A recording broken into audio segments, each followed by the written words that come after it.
Hi Paul, how are you? I'm doing great. How are you doing over I'm there? I'm really good, really good. So you're over in Colorado.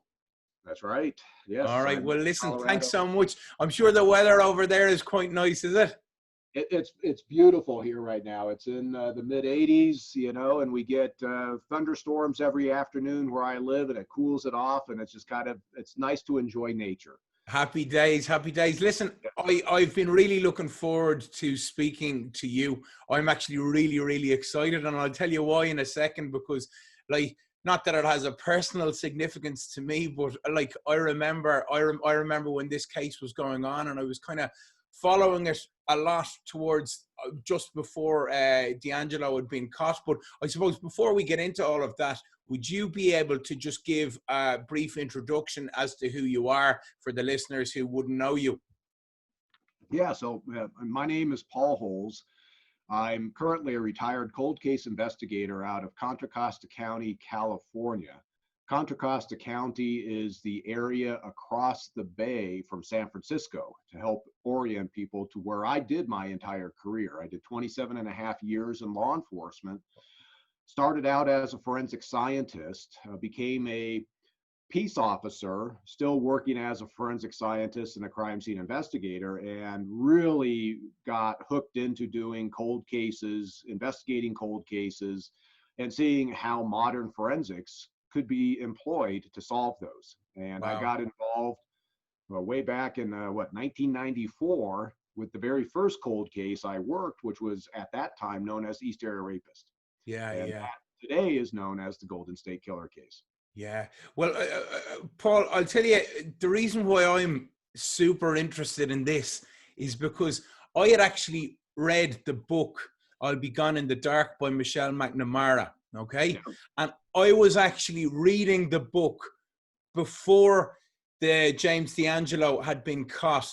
And I finished the book, not a word of a lie. I finished reading the book the day that he had got caught. And I remember I had actually got off one of the trains here in Dublin. I had got off one of the trains, and I remember listening to some of the stuff in the case, or sorry, in the book, some of the stuff that he had actually done. And I remember just thinking, Jesus, he was a really nasty bastard. And I remember thinking, oh my God. And then I remember getting home to my family house, and my mother had the radio on in the background. And I remember hearing, they have caught the Golden State serial killer the day that I finished the book. And obviously this was what, a 35-year cold case. So I couldn't believe it. So I've always been, and that's why I couldn't really wait to speak to you. No, that's an amazing coincidence. Yeah, Because yeah, the timing, because Michelle's book "I'll Be Gone in the Dark," of course, I think was released in February, and there were several TV shows, at least over here in the United States, that I was part of that happened to air in March yeah. about this unsolved Golden State Killer case. And then next thing you know, so the public all of a sudden is everybody's reading her book or watching these TV shows, and then we catch them. And so Yeah, everybody was glued to their TV, and I was completely oblivious. I didn't know all that was going on. I was just going through what I typically would go through, and yeah, and it wasn't until I walked off of from the press conference announcing, where the Sacramento DA announced that Joseph DeAngelo had been caught, and then everything snowballed in my life in terms of the media attention, and yeah. it Wow. just completely caught me off guard. I had no idea that was going to happen. I bet. So I suppose, Paul, let's start from the start. For some people mightn't be aware of who the Golden State serial killer is. So Yeah. I suppose, can you just explain how all of this started? Well, as far as the case goes, the earliest known crimes, initially there was a series of fetish burglaries that were happening down in Visalia, and this guy was breaking into houses and stealing odd stuff and taking what women's undergarments and doing the typical thing, a sexually Yeah, motivated burglary. Sure. And at one point, he tries to abduct a 16-year-old girl, Beth Snelling, out of her house. And Dad, Claude Snelling, hears her fighting with her attacker, and he tries to come to his daughter's rescue. And the Visalia ransacker drops his daughter and shoots him and kills him. So here we have a homicide in the middle of this series. The ransacker continues to commit these burgs, and then he comes face to face with a law enforcement officer, Officer McGowan, and shoots Officer McGowan. But fortunately, the bullet goes into the flashlight and saves McGowan's life, and the ransacker's gone. Wow. About 6 months later, Sacramento starts having a serial rapist. Yeah. And this guy was known as the East Area Rapist because he was attacking in the East area of Sacramento and just crisscrossing all over the place up in Sacramento. And then eventually he starts moving out of Sacramento. Initially, it was in September of 1977 when he goes down to Stockton. And then pretty soon he's going all over Northern California. Yeah. Up until about June of 1979, he's down in the Bay Area, and that is his last known attack, and just disappeared off the face of the earth. Yeah. Turns out, you know, in 2001, through DNA testing, I was able to link this East Area Rapist with a guy down south who was committing homicides. And down south, he had started up in October of 79, about 4 months after Northern California, and started killing people. And he was known as the original Night Stalker. Yeah. So, and then the Night Stalker, they kind of renamed him as well, because then there was Richard Ramirez, who got named the Night Stalker as well, right? No, that's just it, and that's where people get very confused. Yeah. Is that they hear, you know, Night Stalker, and then the media ran with Richard Ramirez as a Night Stalker, and so investigators and the media on this Unsolved series said, "Oh, our guy's the original Night Stalker, because he predated Richard Ramirez." Sure. What also turns out, he was East Area Rapist up in Northern California. Oh my God. And there was a lot of debate as to whether or not the original Night Stalker and the East Area Rapist was the same individual as the Visalia ransacker. Yeah. And I know for me, I was skeptical of that. I thought that was potentially a completely different guy. Yeah. And then as time went on, the case just kind of, went cold after we made that link in 2001. And then right around 2010 is when I started digging into it full time. And then ultimately, Michelle McNamara got involved. She was a true crime blogger. She wrote the book that you talked about, I'll Be Gone in the Dark. And she's the one that said, all this is confusing. Visalia ransacker, East Area Rapist, original Night Stalker. Some people called him the Diamond Knot Killer. Let's just rename him. And she renamed him the Golden State Killer. And that's how he got that moniker. Really? And so it was still an unsolved case. And then ultimately we identified who the Golden State Killer was. Yeah, that's absolutely incredible. So basically he was traveling around the whole of California, and obviously he had lots of different monikers. How many monikers did he end up having? You know, he had, well, depending if you, see, I never really knew him as a Diamond Knot Killer, but if you count that one, Diamond Knot, Visalia ransacker, East Area Rapist, original Night Stalker, and then Golden State Killer. That's 5 different monikers. Wow. And in terms of how do you think he actually identified his victims? Because I know, like a lot of serial killers, his crimes kind of gradually escalated over time. Am I right in saying that? Yeah, no, there's no question. You know, this really, when you look at this series, it is a classic evolution of a predator. And, you know, there's no question that this person probably started out, as a peeping Tom, and then he starts committing the fetish burgs and escalates to the actual rapes, and then ultimate homicides. And even though he had some homicides earlier in his career, they were always defensive. You know, Claude Snelling, he was coming after him. Yeah. Brian Maggiore up in Sacramento probably went after him, chased him. Yeah. And so he's shooting in self-defense. But once he, escalates to committing homicides the way he wanted to, the couples in bed, he's bludgeoning these people, whether it's single females or couples in bed. So classic evolution on that front. You know, and he was just an extraordinarily brazen offender. And Yeah. even more so, now that we've identified who he is and his background, it's just that much more abhorrent to think, you know, here's a guy that had specialized training, and he utilized that specialized training in order to commit these horrific crimes. Gotcha. And in terms of actually identifying his victims, was he identifying the victims? Was it a random process, or like were these people he knew, or what way did he do it, Paul? Well, you know, that is one of the mysteries to this day in this case, is how did DeAngelo select his victims? Yeah. As of right now, we have not identified any of the known victims as having any previous relationship with DeAngelo or knew him at all. Yeah. I know when he was not identified and I was assessing the victims, I thought that he was multimodal in terms of how he was selecting. I do believe that he probably saw some of these women while they're out at shopping, or sees them drive by and follows them home, and then ultimately attacks them.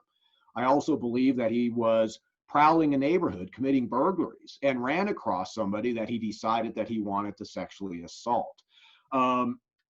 I'm firmly on the side that we have a fair number of men that were attacked, not sexually, Yeah. but bound up while their girlfriend or wives were being sexually assaulted. And I do believe that some of the couples that he selected were because of who the man was. He had some prior interaction, bumped a shoulder with the guy in the grocery store and got upset at the guy and basically was like, I'll show you who I am later on. Yeah. So I think he's varied in how he's selecting his victims, but right now we just don't know. It's speculation. Yeah, yeah. Well, like one of the things I saw as well was, I actually watched an interview, and being honest, it was a little bit disturbing to watch. And it's every man's worst nightmare, I think, as well. In terms of one of the victims there, you mentioned one of the men that had actually been bound, and basically he had said to him, I'm gonna rape your wife. And the guy was being interviewed, and he was talking. Obviously, look, everybody would feel like this, that like he felt that he let his wife or girlfriend down, that he couldn't protect her. And Yes. I think there was an element, well, not an element, I think he was completely sadistic, this guy, in terms of, I think that was, it seemed to me, just from reading Michelle McNamara's book and from watching a lot of documentaries and stuff on this guy, that he was sadistic, and he got kicks out of kind of doing that to people. Would I be right in saying that? No, absolutely. I've kind of labeled him as a psychological sadist. Yeah. He wasn't a guy. There are these sexual sadists that sit there and like to inflict pain, physical pain. Yeah. Because that's what they get off on. They'll take a knife and cut into the victim multiple times just to hear her scream.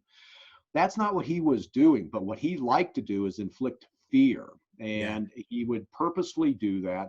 He did that to the men. I think there was a power trip aspect by being able to dominate this male and then take this man's wife and go sexually assault her while the man is in his own bed. Yeah. So he most certainly got a sadistic thrill out of what he was doing, but also fed off of that power trip aspect. Yeah, well, it's funny you should say that, because I remember watching something with his youngest victim, who was 12 years of age, which is absolutely, it's mind-boggling in itself. And I suppose that's another thing, that the demographic of his victims kind of went from such a wide age range, from 12 up to kind of mid to late 40s, wasn't it? But I remember seeing his youngest victim, and she was a very brave girl, and she was saying that she knew a lot about this guy, and she was reading about this serial killer a lot. And then this guy came into her house, and she was there with her mother, I believe, and he took her into another room and he began to rape her.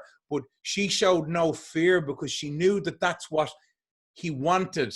And that's what he got off on. So she was saying, I'm not going to give it to him, because if I show him this fear, that then he's just going to stay longer and be enjoying it. So she didn't show him any fear. And then I don't think he liked that, and he kind of got out of there sooner.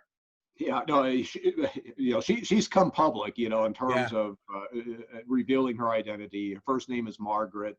And when you read the case file, it is a little bit of a kick. Here's this, girl who's being confronted by a masked man. He's got a knife and he's threatening her, and she's basically just going, I don't care.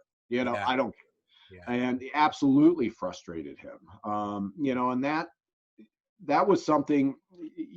There were select women or girls that would try to fight him, and that he did escalate his violence against these women. He generally wasn't a rapist that would come in and just start punching, kicking, doing that. He was all verbal threats. But when a woman resisted, that's when he's punching them in the face or kicking them in the sides. But with Margaret, he didn't do that. And I don't know if that was because of her age, or he just got so frustrated because he obviously wasn't having that psychological impact that he wanted. She just wasn't demonstrating the fear. Yeah. A brave kid for 12 years, brave for anyone, but for a 12-year-old to have that kind of peace of mind as well. I mean, very admirable. But like one of the things as well, I suppose, displaying where he was still getting his kicks off terrorizing people was, I suppose, when he was, he'd call his victims afterwards. And I remember hearing a voicemail that it was actually recorded that he had actually left. And it was just, it was incredibly creepy, but also incredibly disturbing and scary that this guy, he really got off on terrorizing people. Yeah, no, and that recording, Sacramento authorities recognized that he was East Area rapist, was calling his victims after the attack. So they installed the old style, tape recorders that would be hooked to the phone calls. The victims had to press record and have the cassette all the way rewound in order to be able to capture it. And unfortunately, there were several other victims who attempted to record his phone call, but they didn't have the setup down right. Yeah. But this one victim was able to capture him, and he's talking through, his clenched teeth, this hissing voice. He's disguising his voice, he's basically threatening her again. I'm going to kill you. I'm going to kill you, and saying derogatory terms. And he's doing it specifically to create fear. He's letting her know, hey, 18 months ago, I attacked you. I'm still around, and I can come back and I can kill you the next time I come in. That's in essence what he is trying to get to that victim to think about. One victim who he attacked all the way back in 1977, he called in 2001, 24 years later. No way. Yeah. Oh my God! One of the things you kind of touched on there a second ago was you said that obviously he was quite audacious in some of the stuff he did, and generally I would have thought, obviously, I'm no expert in this and I don't work in law enforcement, but obviously I would have thought that somebody committing these types of crimes tries to get in and out of a house very fast. That wasn't the case with this guy, was it, Paul? No, he would stay in the house, depending on, and some of his attacks were relatively quick, inside the house for 30 minutes to an hour. But he often would be inside the house for several hours. He would get the male bound in his bed with dishes stacked on his back as an alarm system. And then after he's sexually assaulted the female typically in the family room and has bound her back up, now he's going in and he's eating their food, he's drinking their beer, he's taking that out into the backyard, sitting in their patio furniture, and basically almost just like he lived there. And he would spend an hour there. And he was very, very good at moving around the house quietly. The victims, bound, gagged, everything, we had no idea where he was at the house at any moment in time. Yeah. And he took advantage of that. When he would leave, he would just slip out of the house. He didn't tell the victims, and the victims were so scared that even though they could not hear him at all, they would lay there for sometimes several hours before they even attempted to move. And by the time they alerted law enforcement, he often was home in bed asleep, so he was very good at just very good at getting in the house and getting control of the situation, but also that escape plan. Yeah. He had it down. So where, with a few exceptions, but for the most part, he was out of that house for an hour or more before law enforcement ever knew there was an attack. Yeah, yeah.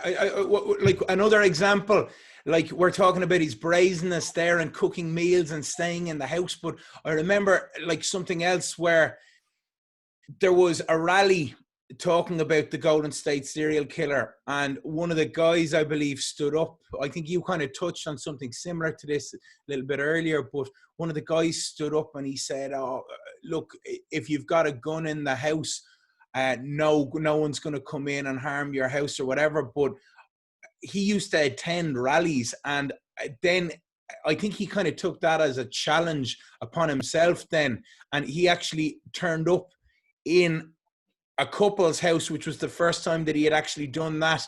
And he actually, the guy woke up with a gun to his head or something, and he said he basically brought him in and stacked plates on him and I tied him up and basically said, "I'm going to rape your wife." That's true, is it? Yeah, this guy that was at what we call a town hall meeting. Yeah. What was going on is Sacramento was so scared that the sheriff's office was having these meetings like in school gymnasiums and to give updates in terms of what they knew about the East Area rapist and how the citizens could protect themselves. Now, the story has kind of evolved. There's no question that this man and his wife, who did attend a town hall meeting, were attacked by the East Area rapist. But the story as to, initially was he stood up in front of everybody and basically, was deriding any man that allowed his wife to be attacked. That morphed into, no, that didn't happen. Maybe it was a little conversation off to the side, off of a town hall meeting. To this day, I don't know what the truth is. I can just say that particular male and his wife was at a town hall meeting. And after that, sometime after that, they were attacked. But if DeAngelo was at that town hall meeting and selected that male based on what that male said or did at that town hall meeting, that just shows, he is choosing couples, some of the couples based on who the man is. And it's a vindictive act. He's going, okay, you're going to say something bad about me, I will come and attack you and rape your wife. Yeah. I mean, it's disturbing, but do you think that he was actually attending? Because this is the thing with serial killers, they're living in plain sight and nobody knows who they are. So do you think that he was kind of attending things, rallies and town hall meetings, and kind of, because you often see it where killers or serial killers kind of inject themselves into a case, whether it be with law enforcement or through something like that. So do you think he was doing that? I think it's very possible he's at some of these town hall meetings, and he's wanting to know what, Sacramento law enforcement is doing in their investigation. He's trying to get intelligence. He's trying to take a look at, the citizens that are attending and how they're responding and how they're going to defend themselves, so he can tactically modify how he's going to approach the victims in the future. What we saw back then in Sacramento and all the communities he attacked in Northern California is now there is a mass run on people going out and buying guns. They're arming themselves. Yeah. And we have instances in the East Area rapist phase where he's going into houses ahead of time and disarming the gun, taking the bullets out of the revolver, but putting the revolver back in the nightstand. Oh my God. So the man, thinks his gun is fully loaded, ready to go. And in that case, the man never got a chance to grab his gun, but it just shows that pre-planning of what he was doing. Yeah. It's scary, but his luck very nearly ran out when he had actually broken into a house and he had tied up both both members of the couple, the man and the woman, and the man managed to free himself, and then the woman freed himself. What? And then I think the neighbor was an FBI agent or something. What happened there? Yeah, that's actually a very interesting case because that's his first case down in Southern California. That was in Santa Barbara. Okay. And of course, people down in Santa Barbara knew nothing about the East Area Rapist. But in that particular case, he does a classic East Area Rapist attack where he comes in, he makes the wife tie up the husband, then he takes the wife and moves her out into the front part of the house, leaves her bound and blindfolded, but fails to bind her ankles. And now that he's got the couple separated, now he's pacing back and forth and he's saying, I'm going to kill him. I'm going to kill him this time. I'm going to kill him. Well, the wife hears this and she now gets up in a panic and tries to run blindfolded to the front door. And when he catches up to her, she screams. Yeah. The man hears that. He ends up getting out of bed and hopping out a sliding door into the backyard to hide. And now the offender has lost control of the situation. Yeah. So he jumps the fence, grabs the bicycle that he had stolen, and is riding away on his escape. The neighbor is the off-duty FBI agent who had grabbed his gun, comes out to see this man ride past him on his bicycle. And so the FBI agent gets into his car, gives chase, almost catches up with him, and the offender dumps the bicycle and starts hopping fences that he was very good at and disappears. My God. How close were they to catching him that time, Paul? When you think about the FBI agent, he got probably within maybe 100 feet of him before he dumped the bicycle and hopped fences and disappeared. Yeah. But that didn't scare him away from Santa Barbara. 2 months later, he kills Dr. Offerman and Dr. Manning right around the corner, basically, from where that first attack occurred. So, he's not somebody who's like, oh, that was too close for comfort and I'm out of here. He attacked basically in almost that same neighborhood again. Did his level of violence escalate after that? After the fact that, as you said, he kind of lost control during that instance, and then I think I remember seeing something that they thought, okay, this guy said that's never happening to me again. Is that right? Yeah, he's somebody who learns from mistakes and modifies his MO to prevent that from happening. And with Dr. Offerman and Dr. Manning, Dr. Offerman gets up and charges him, and he ends up having to shoot and kill Dr. Offerman, and he goes and shoots Deborah Manning. Well, the next attack in March of 1980 is Lyman and Charlene Smith.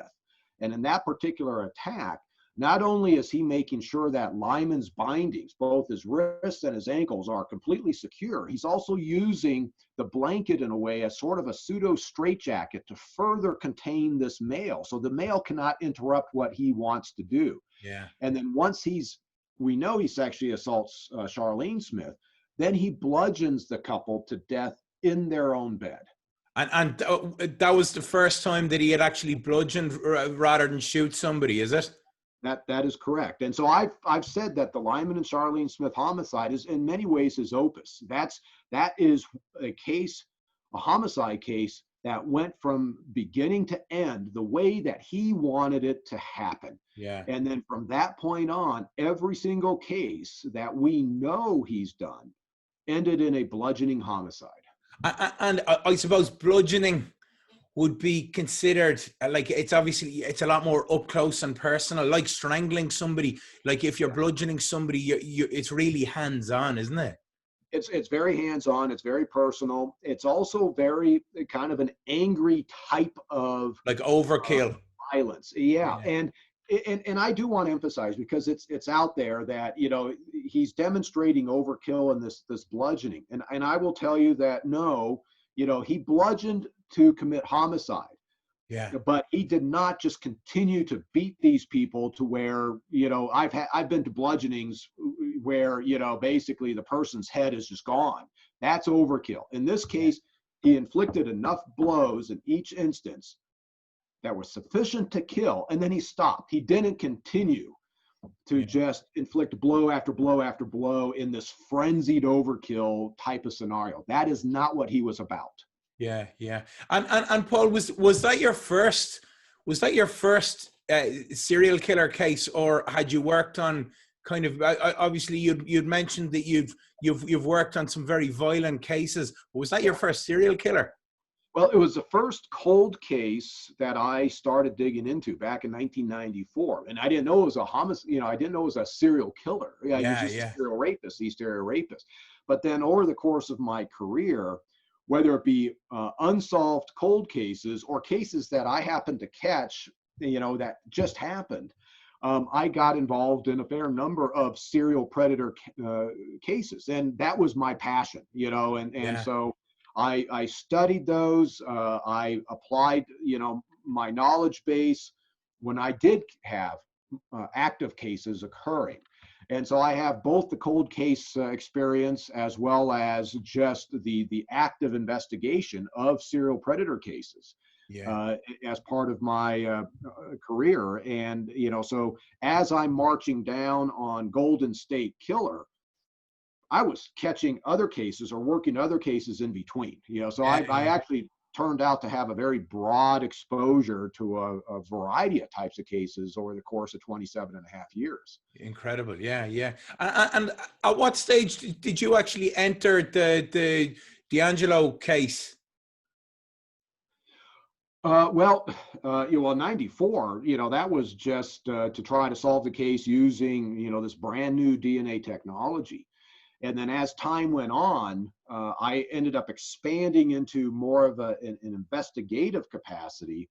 And then at the end of my career, I was hired by the DA's office as an investigator. And now I was full force, going out there, trying to track down this guy. And then ultimately, after eliminating, so many people, I had suspect after suspect that I just thought, for sure, I've got this guy. Yeah, right. And then we eliminate him with DNA, and it's like, dang.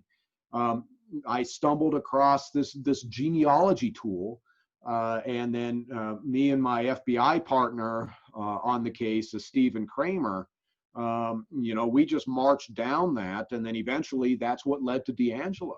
So what was the DNA tool that you used? Is that something like ancestry.com or something like that, where, like, let's say I go and I put in my DNA and then it'll trace back my ancestors and all of that kind of thing, and you kind of identified and said, hang on a second, a lot of people are using this and there could be a match here? Or what exactly is the thing that you entered his DNA into?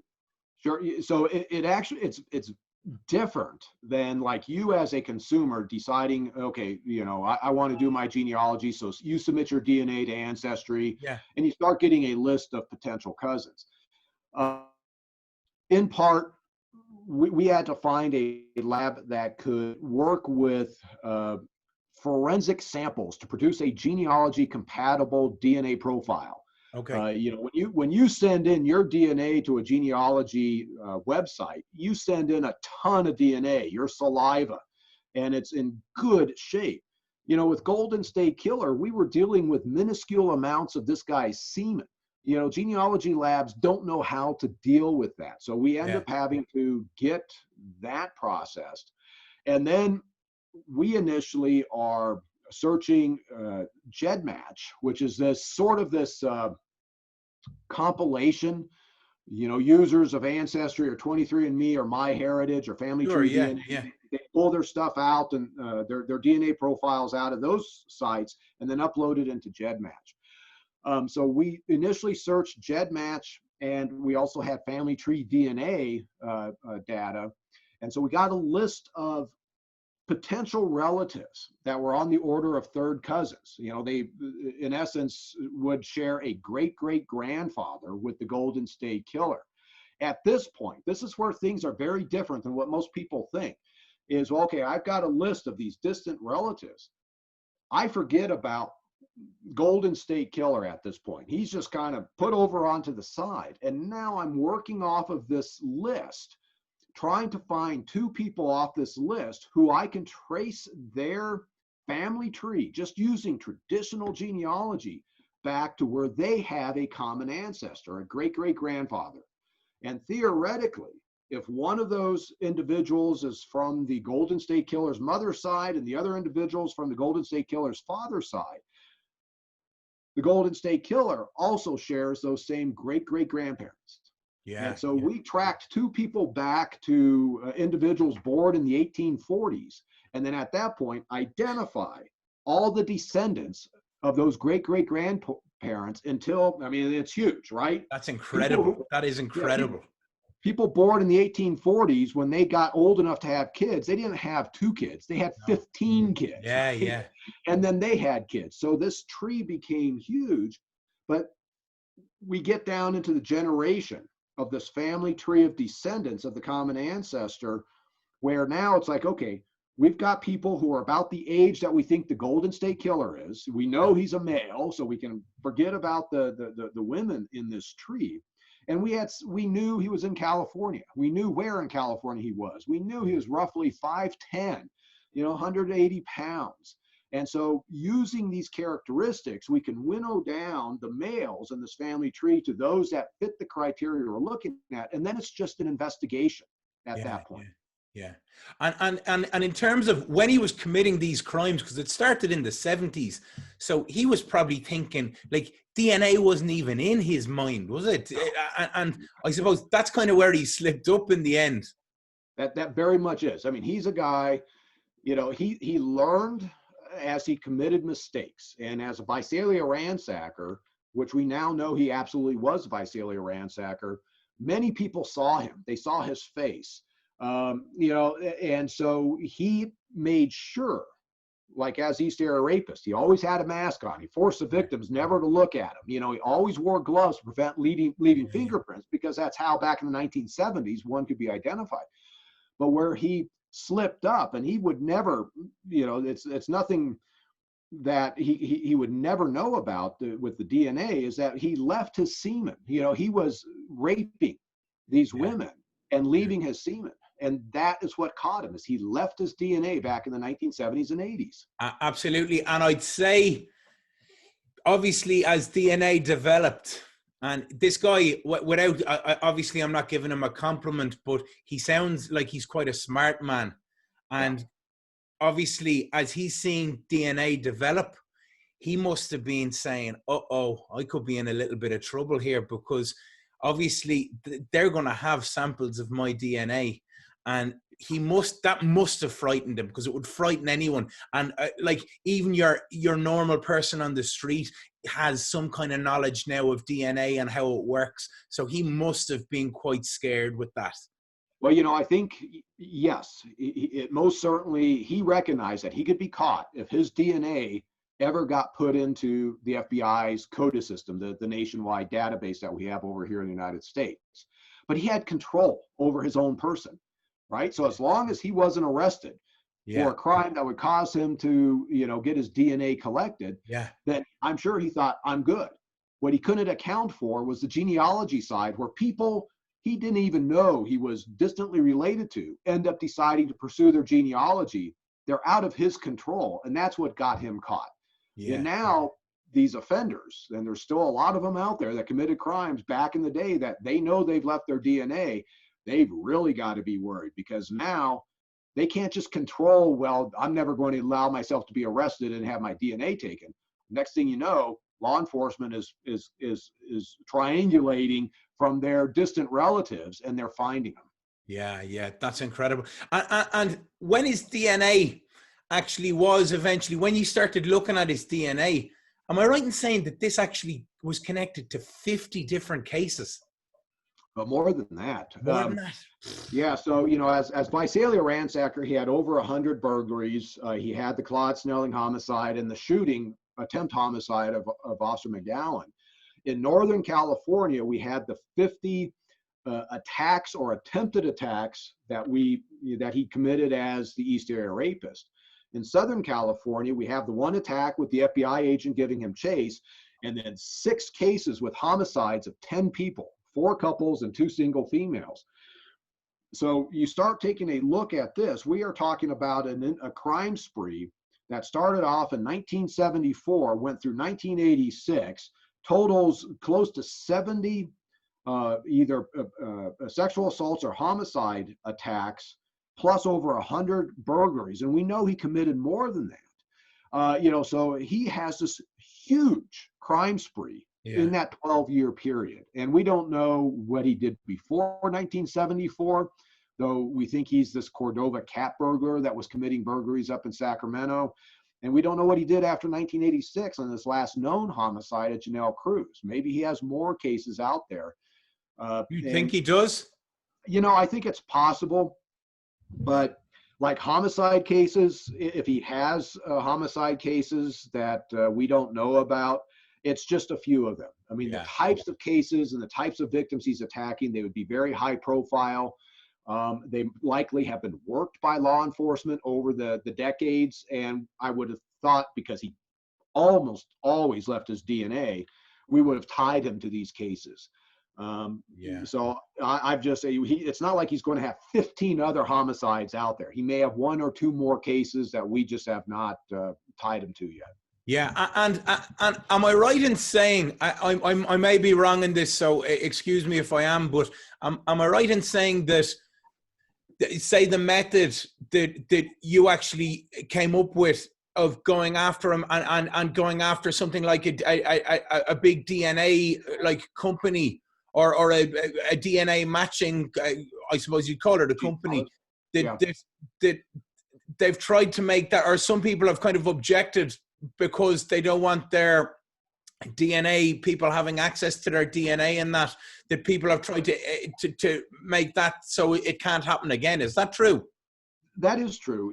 There are people that have, concerns about privacy and law enforcement having access to their genetic information. And this is where there's that misperception, is that at no point when I'm doing the Golden State Killer case, I, as a law enforcement officer, had access to anybody's genetic information in the genealogy database. All I get is a list of people who share DNA with the Golden State Killer, and it just tells me how much DNA they share. So I get, John Smith shares the most DNA, and he's got 50 centimorgans. Tells me nothing about John Smith's genetics. All it does is say, okay, he's on the order of a third cousin with the guy I'm looking for. Yeah. And at this point, it's just traditional genealogy work using public source information, census records, obituaries, the types of things that genealogists have been using for decades now. Yeah. So that's where, as we as a society here in the United States, move forward, we've seen that this tool has proven to be wildly successful. We've over 100 cold cases, of the worst type have been solved since Golden State Killer. And of course, I want to see, us continue to use this because it is showing to be so useful. But we also have to educate the people, because I can understand where they might have concern. I don't want law enforcement having access to my DNA. Well, you got to think, first, this tool, we don't have access to your DNA. And under traditional investigations, even in Golden State Killer case, we had collected DNA from hundreds of men during the course of the investigation. We as law enforcement actually possessed their DNA sample. Whereas with the genealogy tool, we don't need to do that except in select instances. So it actually saves people from having their DNA collected. It's really, it's a powerful tool, and it also protects men from having somebody like me knock on their door saying, your name has come up in the investigation. Can I have your DNA sample to compare to this, horrific, serial killer case? You know what? I mean, Paul, my view on it is, I don't see why people have an issue, because if you've got nothing to hide, in terms of like a case like this, if you've nothing to hide, I don't really care if whoever has my DNA, because I'm not going around raping and murdering people. So, I mean, that for me, I find that mind-boggling that people get really uptight about that. When, I mean, would people be as uptight about it if their daughter or their wife went through something like this? I don't know, Yeah, that's, I think until you actually walk in these victims' of shoes, course.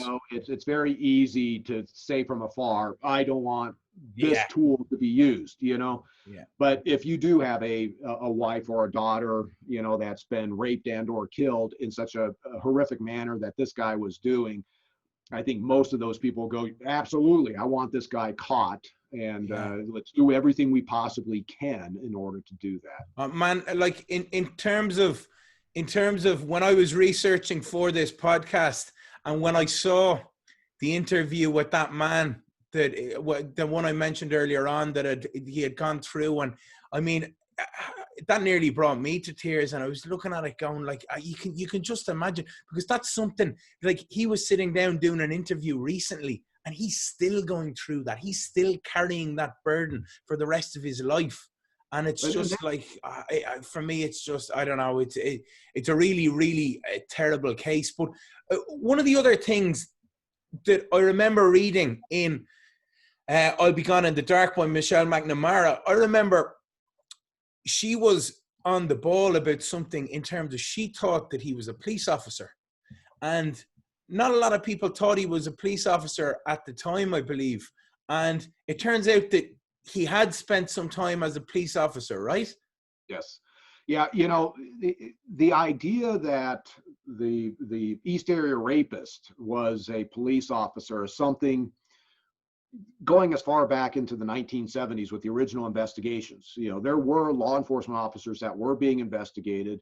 Some of the tactics, some of the statements that he was saying kind of mirrored what you would expect, somebody who had law enforcement training. So that was always a possibility. I know when I evaluated that, it was like, yeah, the use of the flashlight, shining the flashlight in the couple's eyes, of course, that's something that law enforcement is trained on, in terms of being able to get that Sure. advantage of blinding.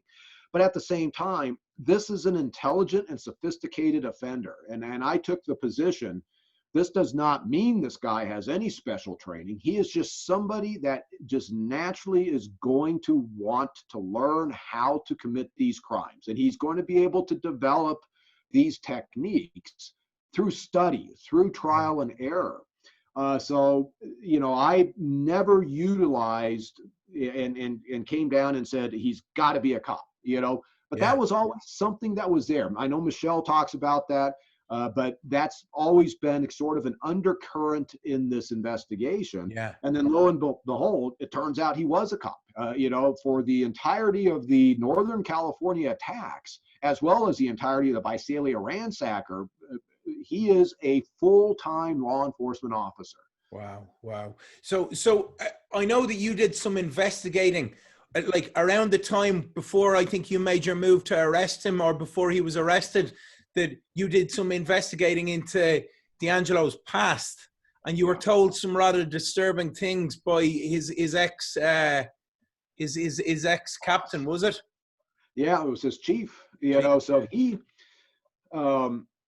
it was literally my last week on the job, and that's when now I'm really digging into DeAngelo and trying to figure out, who is this guy? Because I wasn't convinced he was the Golden State Killer. It's just like, okay, well, genealogy has led us to this guy, and I had my doubts. I was like, how could a full-time cop do everything that this guy was doing and still hold a job? Yeah.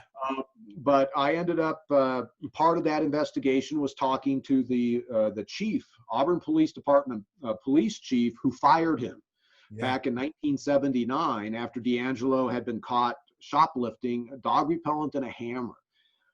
And the way it works here in the United States as a police officer, when you are about, you're about to be disciplined, oftentimes you're put on administrative leave. You're no longer able to go into work, but technically you still have your job until, the legal process ends up completing and there's a decision that, you're going to, lose some part of your pay or lose your job.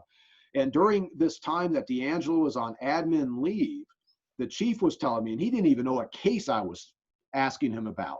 He's just saying, yeah, I remember DeAngelo, and when he was on admin leave, I'm asleep in my house, and my daughter comes into my room and says, Daddy, there's a man standing outside my window shining a flashlight. Oh my God. And he goes, I'm absolutely sure that was DeAngelo. And I'm listening to that going, that's the Golden State Killer. That's No, but exactly what he would do. this guy didn't know that he was being investigated for being the Golden State serial killer. No, not Oh at my that point in time. God. He's just relaying, the kind of the strange character that DeAngelo was.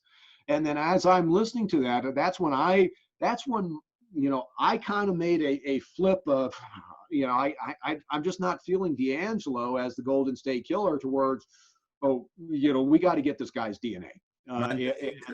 Honestly, the hairs in the back of my neck are standing up now. That's so scary. So it is. But in terms of DeAngelo himself, Paul, have you ever? I know the case is kind of. I think, is it finalized yet?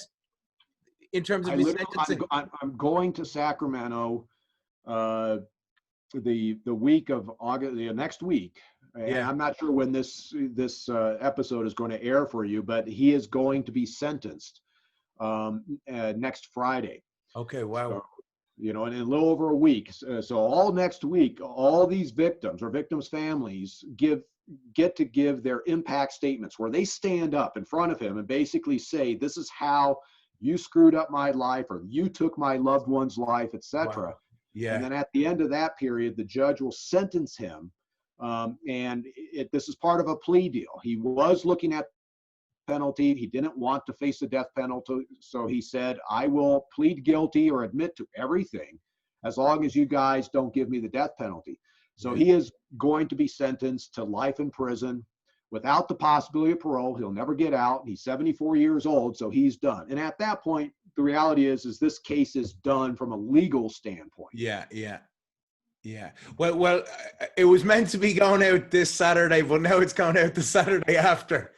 So at the point that this is being listened to, he just got sentenced. How's that? Yeah, well, that's good to know. That's good to know. But in terms of, have you ever got the chance to speak to him face to face? No, I, of course, was there after he was arrested and brought into the homicide unit up in Sacramento Sheriff's Office. I was supposed to, with the Sacramento homicide sergeant, to go in and interview him about the East Area Rapist phase. And the way that the interview played out, we ended up having to kind of scrap that plan to allow investigators who had homicides from Southern California in to interview him. Okay. So I didn't get a chance to talk to him directly, but I hope that after he is, sentenced and in prison, to be able to sit down with him and, try to get some of these, try to get answers to these questions that we still have. I bet. And so I'm starting to reach out through channels to see if that would be a possibility. And I don't know with him. Whether he'd be willing to talk. He could hate me. I've been told I'm sort of his nemesis. Right? Yeah. So he may go, I'm not talking to Paul. But I think, and I made this through a Sacramento news station, this kind of a plea directly to him is that, you've done horrific things in your life. This is your chance to finally do something good. It won't excuse everything you've done. But if you can now work with us, tell us how you chose your victims, the tactics you used, everything, it's an academic study, so we can take that knowledge and apply it to other cases. And that's my hope, is he'll sit there and go, okay, I'll divulge that kind of information. Yeah. A lot of the time, from what I've seen with other serial killers, it's kind of a power thing of, they always want to keep a hold of a little something, so they've always got something, because he's not going to be relevant anymore then, because he has his day in court and then he's just another scumbag in jail, Yeah, and that could be part of the stance that he takes. And it may, even if he does agree to talk, I guarantee there will be some things that he holds back, because he wants either to maintain that power, I know this and you guys are interested in knowing it, I'm not going to talk about it, or there's things that he is embarrassed about that he doesn't want to admit that he thought or did, over the course of his life. Sure. When the actual arrest went down, how certain were you that this guy was the guy, or was this guy one of A few. You know, at the time of his arrest, we were 100% certain. Okay. So, Okay. you know, even though we used genealogy to find him, that is not something that you make an arrest off of. You never arrest based on genealogy. So now that we have him and we investigate him and go, oh, wow, he's really adding up as the Golden State Killer. Now it's getting that direct DNA sample from him and comparing it directly to the DNA profile from the evidence in the Golden State Killer's case using traditional DNA testing. Well, that direct sample from him was collected and compared to the Golden State Killer, and it was like 100% match. It was like, that's him. There's no doubt that's him. Yeah. So when he was arrested, we knew we had the right guy. I've seen him when he's in court, and I've seen that he kind of tries to portray this really fragile, really ill old man. Yes. That's not true though, is it? No, that's all an act. You know, yeah. He was being watched for over a week. He is, you know, moving around in his front yard. He is working on a car, you know, getting underneath the car. He's seen riding his motorcycle at over 100 miles an hour. He looked like he could move around just fine. And then he shows up, you know, first time in court, and he's a wheelchair. Yeah. And even recently, you know, where he's now at the hearing where he's pleading guilty, you know, he looks like this frail old man in a wheelchair. But I'm hearing from the sheriff's office that in the jail, no, and he's in his cell, he's working out, he's communicating readily, you know, with the deputies that are watching him, you know, and so this is just an act. This is all part of his game. You know, he's got kids, doesn't he? He does. He has daughters. Oh my God! Oh my God! And a granddaughter. And I know it's probably not your place to say, but like, are his family are hardly standing by him, are they? You know, as far as I know, they're not. Yeah. You know, most certainly it was a shock to that family to find out. It's not their fault either, I guess, is it? It's absolutely not their fault, you know, and I've said his daughters are his last victims. You know, I saw two of his daughters, you know, at that evening after he's arrested, and they are just sobbing, you know, and I think they're both beautiful young women that are successful. You know, one's well into her career, one is, you know, postgraduate studies, and they're smart. They know once the case against him was laid out, I know they go, you've got to wash it. You've got to wash your hands with somebody like with the crimes that this guy has committed, and the ferociousness and just violence, and literally he was a sadistic, horrible man. And I don't think anyone's going to stand by this guy. And I think we all know where he's going to end up. But in terms of your own career, Paul, was this the career defining case for you? Was this your I suppose your biggest moment and your defining moment in your career? Yeah, you know, there's no question. Obviously, this was my biggest case well before it got all the public attention. Yeah. You know, I was working on this before Michelle ever got involved in the case. And you know, it was very much under the radar. And then of course it just snowballed from and turned into this massive high profile case. And I know I've talked about this. You know, I've got other cases that I've worked. I've had some success in other cases. No question that this is my career defining case and always will be. And I talk to people and I say, well, think about it. You know, I've kind of done this case is sort of like, I will never do something better than this case. Yeah. It's just like I got that, and now it's like winning the World Cup for a detective, isn't it? Yeah, it's kind of it's a different place to be, you know. But I've still got cases that I'm very passionate about, that I'm working. I'm consulting with law enforcement. Yeah. I'm on the media side of things and talking about other cases, you know. So I'm keeping the the juices flowing. Yeah. but I will never beat, the Golden State Killer in terms of an accomplishment. I bet, yeah. Paul, why did this mean so much to you? Why did this particular case mean so much to you? It was a case that initially was more of a curiosity, because when I first read the case files back in 1994, I recognized this is a different type of offender. You generally don't see offenders that are doing the things that this guy was doing. But then as time went on, I started talking to the victims, and I saw, how traumatized to this day victims are, whether they be the women or the men. And it became personal. And so at this point, I now had a personal attachment. And these victims were relying upon me to get them an answer. And so that's really how it evolved.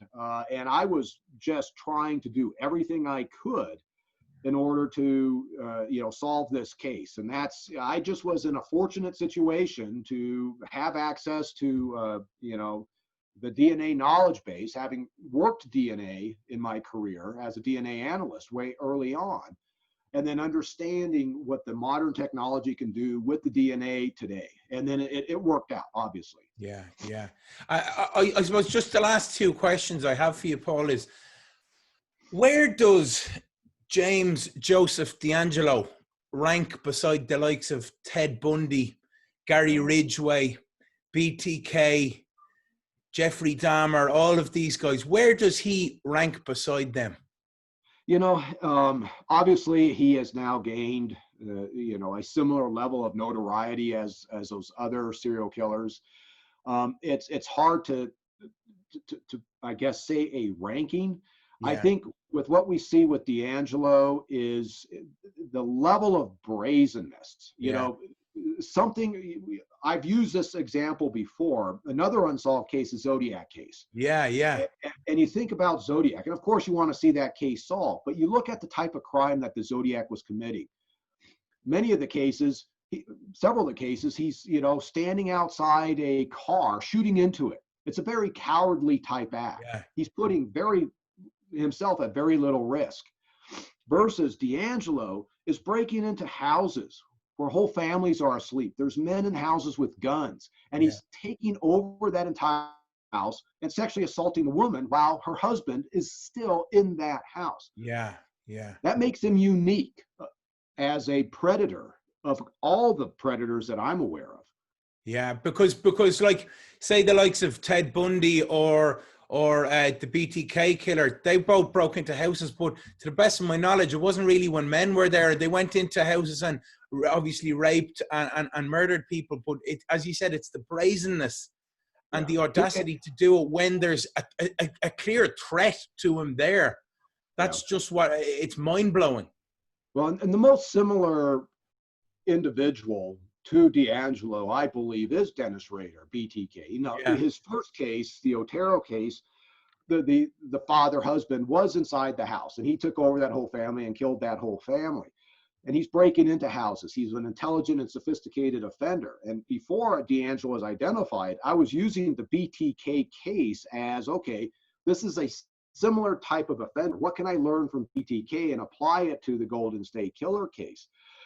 But nobody that I'm aware of has repeatedly committed such high-risk crimes and successfully done it over the number of cases as well as the length of time that DeAngelo did. And so that's where I think he is unique.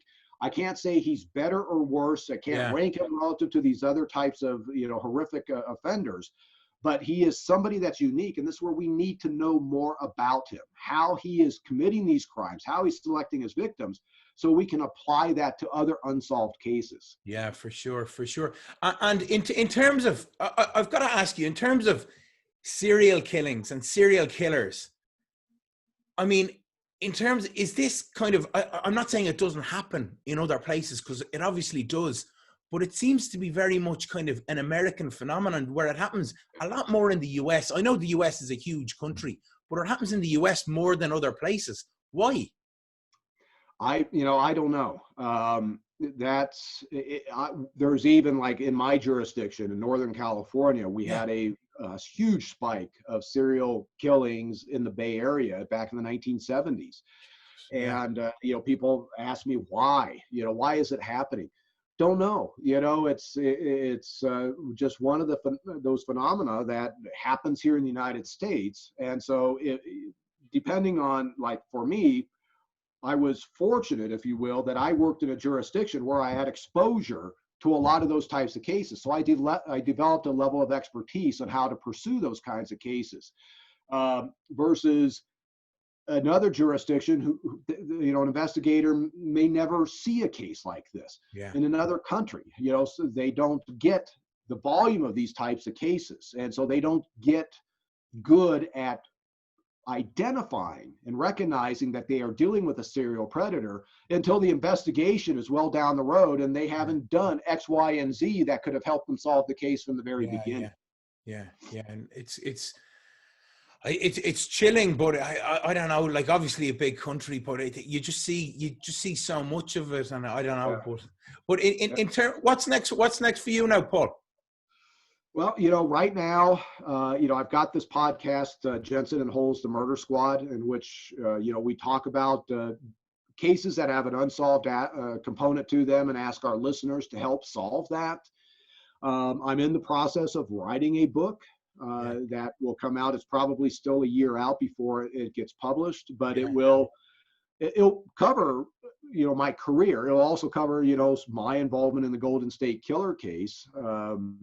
So that's part of it. And from the TV side, I'm hoping to get back involved in working cases and seeing if I can help other departments, solve some of their unsolved cases. Yeah, I think you'd be brilliant. I honestly, I could talk to you all day. I find it really, really fast. I think it's strange because I think humans, a lot of us are really fascinated by this true crime stuff because, and we're fascinated by the most morbid things because it's so adverse to the norm for us, Yeah, there's no question. Yeah, I know when I was working, I had no idea the magnitude of the true crime audience that's out there. I knew it existed, and it's always, whether it be a TV show or a podcast, there's always that story that people just become fascinated with. And the reality is that, I became fascinated with the true crime, and that's what I made a career out of. But I had no idea the number of people that are interested in these types of cases, these types of stories. And it is, to me, it's the ultimate, what do you want to say, human story. You get, somebody gets, whether it's out of anger, whether it's out of jealousy, whether it's fantasy motivated, they take somebody else's life. It's like the worst thing that can happen to somebody. And then it's like, well, what's the story? Why is that going on? And it has become, there is a fascinating aspect. There's an emotional connection, and I think people put themselves in, what if it happened to me? Yeah, it happened to me or happened to my loved one, and I think they can empathize with the victims and they can feel the hatred towards the person that, committed this atrocity. I think it's like people go bungee jumping or skydiving. I think it's the fear and the association with the fear just has such an effect on humans. But look, we'll finish it on that, Paul, but you got him. And listen, when I read that book, I was disturbed, and he really gave me the creeps, and he was a really, really horrible person, and you got him. So I commend you for that, and I'm looking forward to seeing this scumbag go down, and thank you for getting him. Nope, I appreciate the kind words, and I'm very fortunate that the case worked out the way it did. Brilliant. Listen, thanks so much, and I wish you every success in all of your future endeavors, and chat soon. All right, let's stay in touch. Sounds good. Thanks, buddy. Fun. Thank you. Right. Bye. Bye.